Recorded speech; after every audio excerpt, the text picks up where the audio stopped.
करोगे, अपने ध्यान की आंखें कान बंद करके, फिर तो लक्ष्य लग जा रहा, फिर दूसरी चीज सोच ही नहीं सकते, क्योंकि अंदर से एक आवाज उत्पन्न हो रही है, वो आवाज परमात्मा की आई हुई आवाज है, उसे तुम्हें पकड़ना है। ये सरल पड़ेगा तुम्हें, ठीक है। अखियन पीछे प्रकृति पीछे, अखियन पीछे प्रकृति पीछे, जीवा का स्थान तहते सुमिरन साधो अपनी, मार्ग मिले निर्वाण साधो। अब तो आंखों के पीछे जहां भ्रष्टि का मध्य है, यही जीवात्मा का स्थान है, हमें इसे यहीं से उठाना है।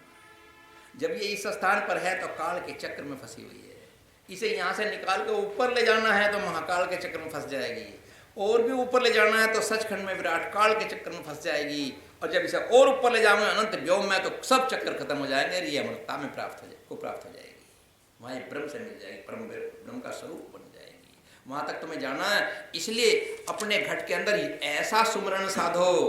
कौन सा सुमरण साधना? राम राम राम राम राम राम नहीं, कर का माला हाथ में लेकर घुमा रहे हैं, एक बीच टपका रहे, इससे काम नहीं चलेगा। वो सुमरन जो हर वक्त चल रहा है ध्वनि के रूप में, उसको पकड़ जाओ। जो हर वक्त चल रहा है, बस सुनने पर लगे रहो, तुम्हारा सिमरन चल रहा है, तुम उसे याद कर रहे हो, वो सुमरन तुम्हारी सारी ऊर्जा जगा देगा, ठीक है। और जो जो वो विस्तार लेगा, बढ़ेगा, तो रंग भी बदलेगा, कभी बांसुरी की आवाज है, कभी ढोलक की आवाज है, कभी मृदंग बज रहे हैं, कभी तरह तरह के रूप लेगा, और जब अनंत में जाओगे तो और सुरीली आवाज आएंगी, और फिर अंत में आप अमर सत्य तक पहुंचना है। बहुत लंबा सफर है, इसे गुरु के साय में पूरा करके जाओ यहाँ से, ठीक है। आँख कान मुख बंद कीजे, अंतर जगत पिछाण, सकल इंद्रियां फिरी हैं भीतर, जुरे भीतरी ध्यान साधो। अब तो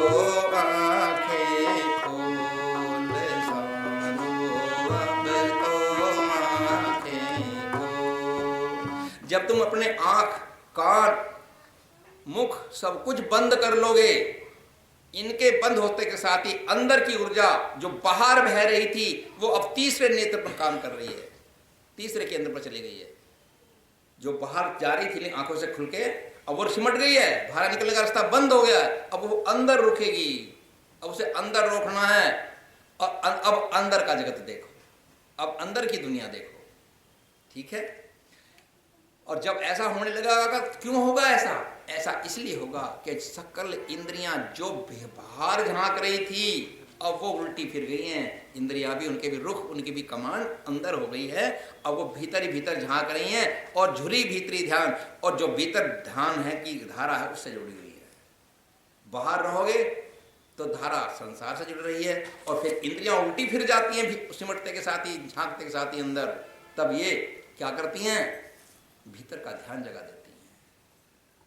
कर्म में माला सुमिरन झाला, मुख में जीव फुरे, 10 दिशा मन वारस भोगी, काहे झलक परे रे मनवा, अब तो आंखें खोल।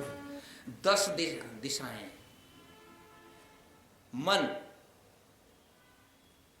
रस के भोग करने के लिए दौड़ता फिरता है, 10 दिशाओं में मन भागा फिरता है, बाहर भी और अंदर भी, आंखें बंद, लेकिन ये चक्कर पे है, काहे के चक्कर में ढूंढ रहा है, संसार की चीजें ढूंढ रहा है, क्योंकि माया का बेटा है ना, माया से पैदा हुआ है ना, तो ये अंदर की चीज ढूंढ रहा है। और मुख में जीभ चल रही है, राम राम भी चल रहा है, तुम्हारा सुमरण भी चल रहा है ना।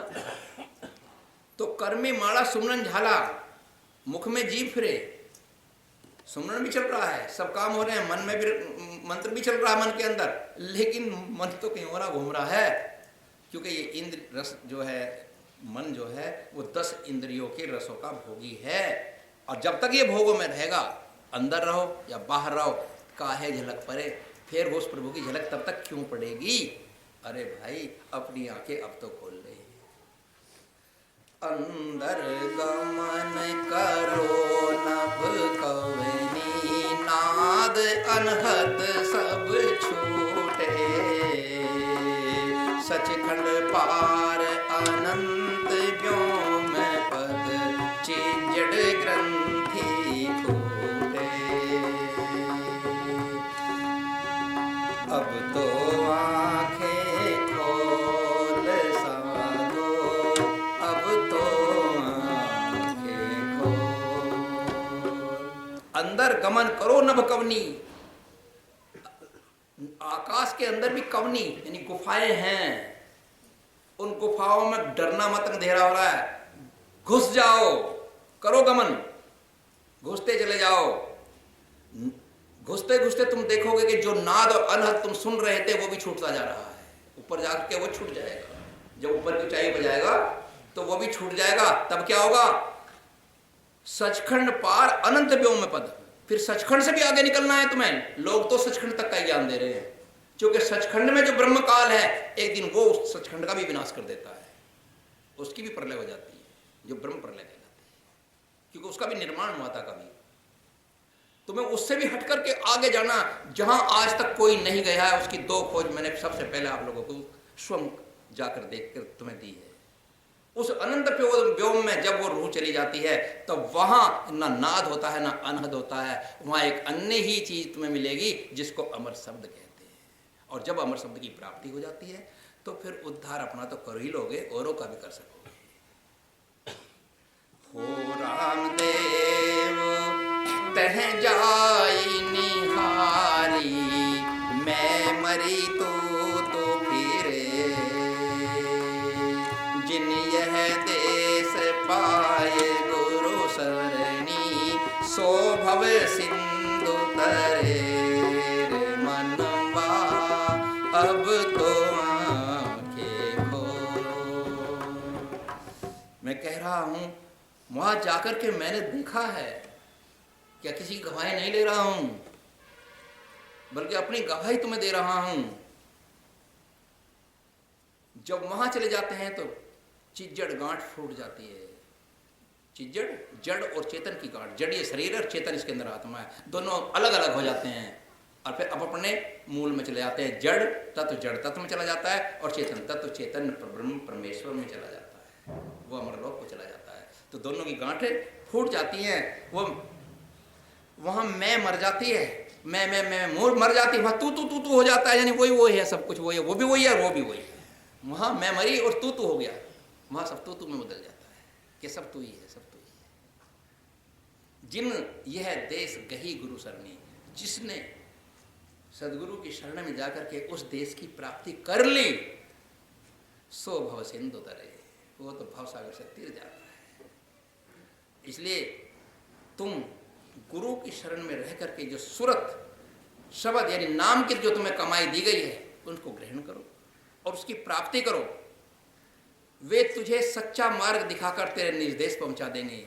जैसे धोबी के पास कपड़ा धुलने के लिए गंदा भी आता है और बहुत ज़्यादा गंदा भी आता है और कुछ साफ भी आता है धुलने के लिए, तब वो ये विचार नहीं करता कि इसको धोऊंगा और इसको नहीं धोऊंगा। उसका काम है धोना, चूंकि उसका नाम है धोबी,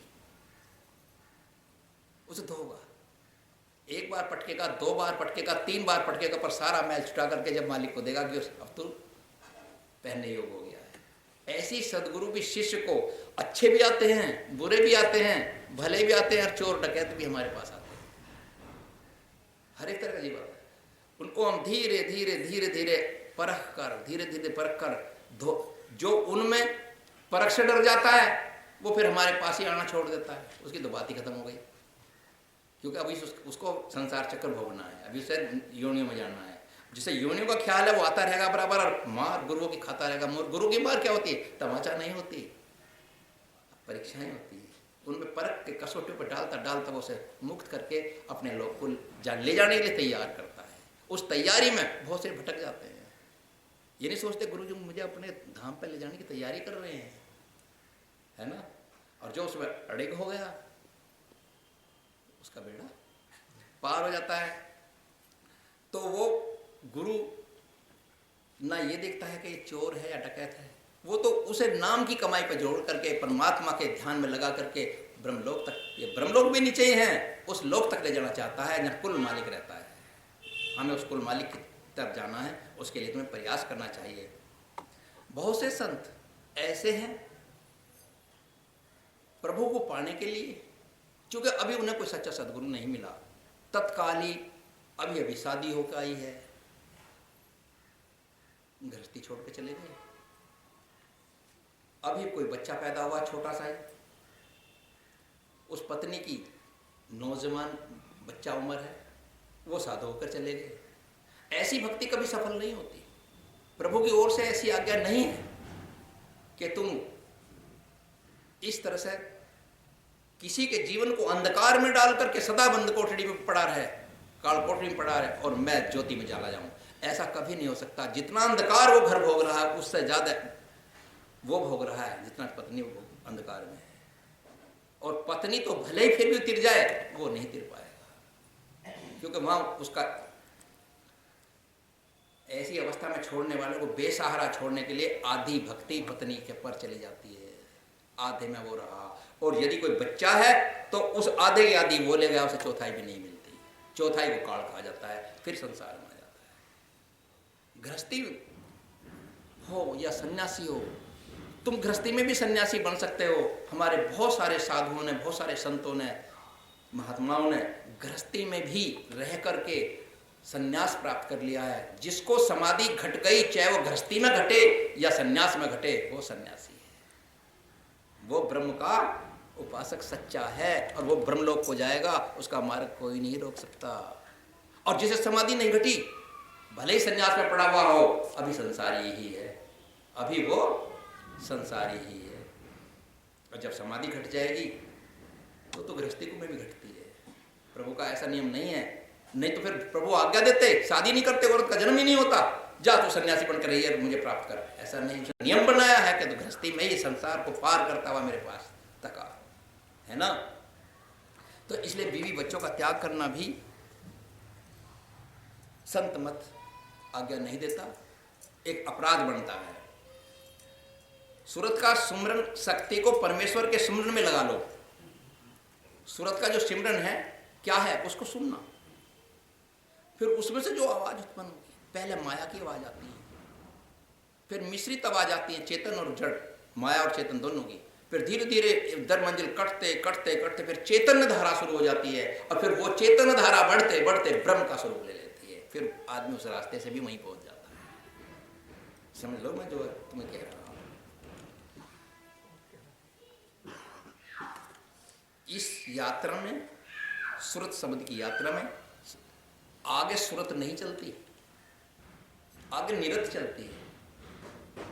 निरत माने, निरत शब्द देखने से मिला है, निरत शब्द का देखने से बना है ये सब। निरत आगे आगे निरत चलती है, सुरत तो पीछे चलती है, क्योंकि सुनना छूटना है ना। तो सुरत सुरत सुरत शब्द है सुनने का, सुरत सुनने कहते हैं ना, वो छूटना है। तो सुरत पीछे चलती है और निरत आगे आगे चलती है। यानी तुम ध्यान के अंदर अपनी दृष्टि को पहले ले जाओगे, शब्द बाद में सुनाई देगा। अभी अभी हवाई जहाज जा रहा हो अचानक, या कोई बम फटी हो आकाश में, जैसे गोला भटका लेते हैं, तो पहले प्रकाश आ जाएगा तो दृष्टि, और आवाज बाद में आएगी। थोड़ा अंतर रहता है ना। तो कौन सी चीज आगे रही? सुरत नहीं आगे रही, निरत आगे रही, देखने की प्रक्रिया आगे रही, सुरती पीछे है अभी, उसके पीछे चलते रहो चलते रहो चलते रहो। तब तो एक समय ऐसा होगा कि दोनों चीज तुम्हारे एक साथ हो जाएगी। तो वहीं तो तुम्हें जाना है। लेकिन संसार में ऊंची उड़ान वाले सब बहुत मिलते हैं, जो बहुत ऊंची ऊंची उड़ाने पढ़ते हैं और अंदर कुछ नहीं होता, या किताबों का सुना दिया, उनका अपना कुछ नहीं होता। कल्याण वही करेगा जो अपनी वस्तु देगा, जो अपना सीखा हुआ ज्ञान देगा।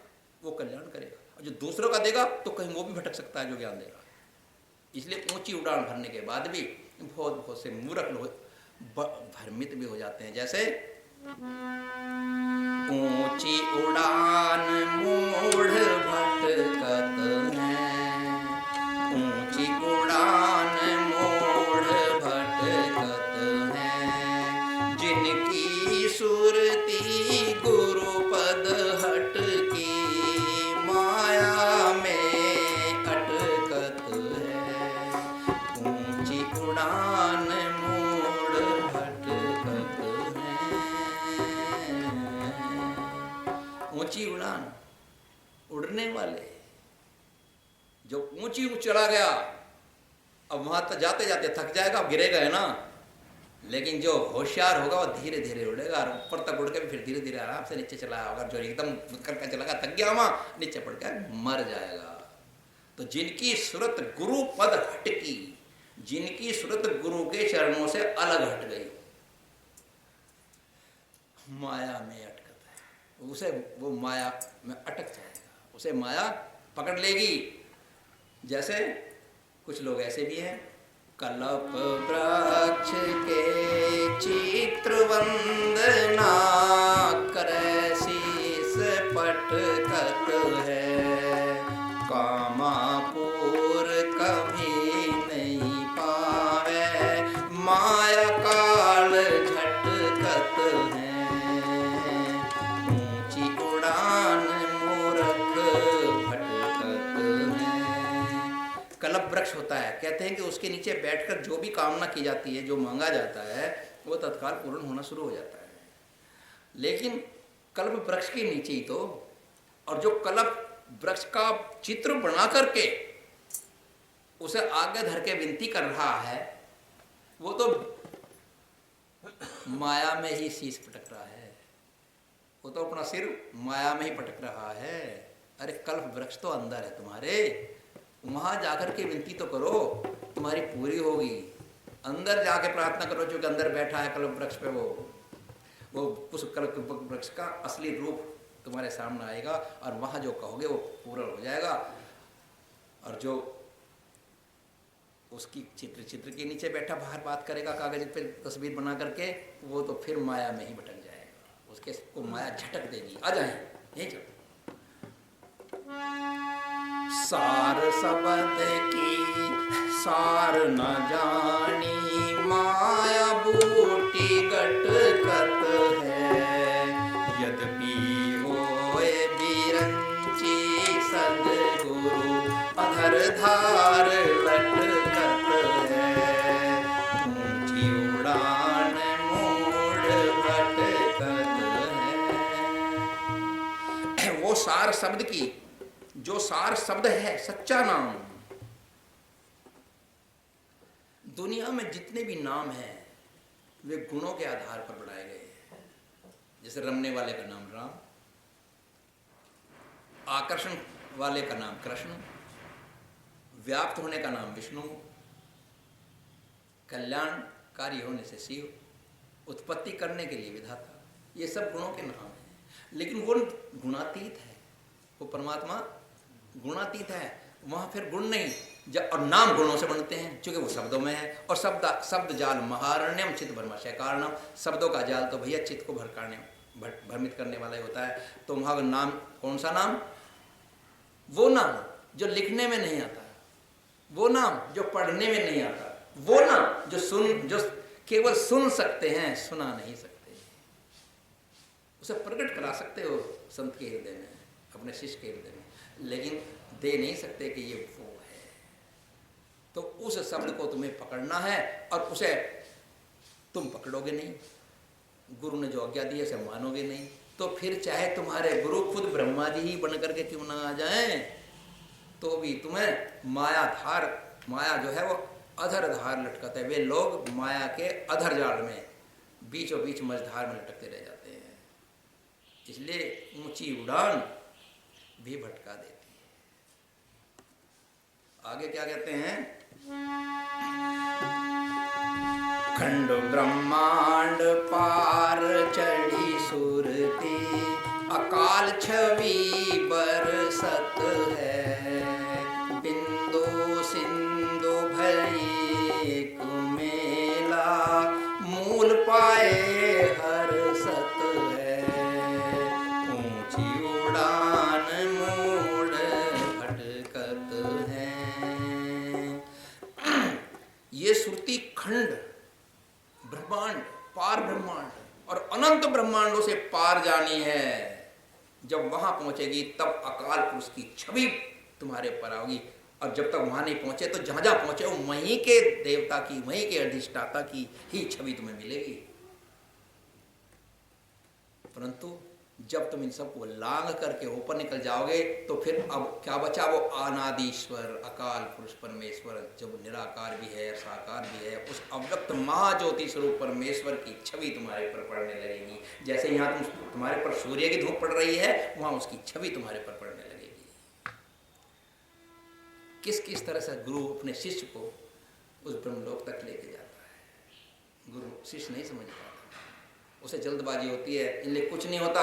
वहां जाकर के बिंदु सिंधु भई एक मेला, वहां बूंद और समुद्र एक हो जाते हैं। वहां आत्मा और परमात्मा एक रूप हो जाते हैं। ये पहचान ही नहीं पड़ सकती कि इसमें कौन सा जीव था और कौन सा परमात्मा। दोनों एक रूप हो जाते हैं, एक में एक मिल जाता है। मूल पाए हर्षत है, तब वो अपने मूल को पाकर के हर्षित होता है और वो। परंतु व्यर्थ की ऊंची उड़ान उड़ने वाले मूर्ख तो भटक जाते हैं। योगी की निशा अमृत वेला, अमर धार टपकत है, कृपा होए अकाल पुरुष की, ज्योति ज्योत झलकत है, ऊंची उड़ान मूड भटकत है। योगी पुरुष को ये सब चीज कब मिलती है? श्री कृष्ण जी ने गीता में कहा, या निशा सर्वभूतानां तस्याम जागृति संयमी। श्री भगवान बोलते हैं कृष्ण कि जिसमें योगी जागता है, या यह कहोगे जिसमें समस्त संसार जागता है, वो योगी की का रात्रि होती है। और जिसमें दुनिया का दिन होता है, वो भी योगी की रात्रि होती है। या निशा सर्वभूतानाम, यानी सारे संसार की जो निशा है, तस्याम जागृत संयमी, वो संयमी पुरुष, आत्मा की खोज करने वाला पुरुष उसमें जागता है। यानी योगी का दिन रात्रि में निकलता है, योगी का सूर्य रात्रि में निकलता है उस ध्यानस्थ होने का, और उसकी छवि को ग्रहण करता है। अब मैं आज आपको एक बात बताऊं, तुम रोज भजन करो, ध्यान में नहीं चल पाओगे तो रोज सुबह का प्रतिज्ञा करके, हमने भी ये प्रतिज्ञा कभी ली थी, रात्रि बीते आंख खुले जब 3 बजे उस वक्त तुम ध्यान में चले जाना। वो अमृत बेला समय कहलाता है। उस अमृत बेला में ध्यान करने वाले का ध्यान तत्काल शुरू हो जाता है। समझे? तत्काल शुरू हो जाता है। लंबी सड़क आ जाएगी सामने, देखते चले जाओ, देखते चले जाओ, देखते चले जाओ। कुछ नहीं करना, ना मंत्र जपना और ना ही सांस प्रश्वास वहाँ चढ़ाना। बस जिस हालत में हो उसी हालत में एकदम दृष्टि खोलो और चलना शुरू कर दो, तो बड़ी तेजी से निकलता है वो योगी। और जो उस अमृत बेला को छोड़ देता है, जीवन भर मेहनत करता है, उसे कभी भी ईश्वर की प्राप्ति नहीं हो पाती। बाहर तो हजारों वर्ष लगेंगे और उसमें बैठ के चलो तो जल्दी निकल जाओगे। उस अमृत बेला में पैदल चलोगे तो यहाँ से अमेरिका जाना बड़ा मुश्किल हो जाएगा, हवाई जहाज में बैठ के चलोगे तो पहुँच जाओगे। हम अपने श्रुति को वाहन बना लो। कहत हो राम देव सुन साधो, माया तह खटकत है, गुरु साए सो दूरी बसत जो, सिर धुन धुन पटकत है। यानी मैं ये कह रहा हूं कि भाई माया वहां खटकती है जहां योगी अपने गुरु के साए से दूर हट जाता है। वहाँ माया जल्दी काबू कर लेती है योगी पे भी। जैसे कि सुपन सत्संग में भी नींद आने लगती है, आनी तो नहीं आती, फिर वो सिर धुन धुन करके पटकता है।